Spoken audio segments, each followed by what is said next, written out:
Čaute, čaute, dneska mám pre vás také technickejšie video. Máme tu nový Amarok, v ňom je Harman Kardon.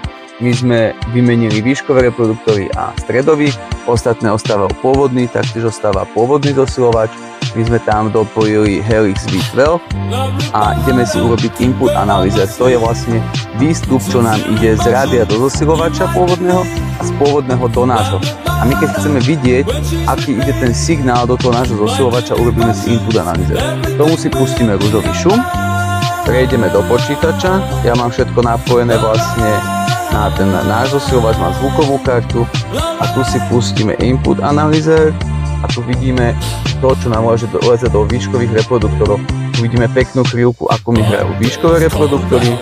Teraz si pustíme predok. Tuto vidíme predné reproduktory. Taktiež si vieme urobiť na center. Toto nám ide do centru. Taktiež si vieme urobiť aj zadok, aj subwoofer. Pozrieme ešte subwoofer. Tak, a toto je vlastne subwooferový vstup.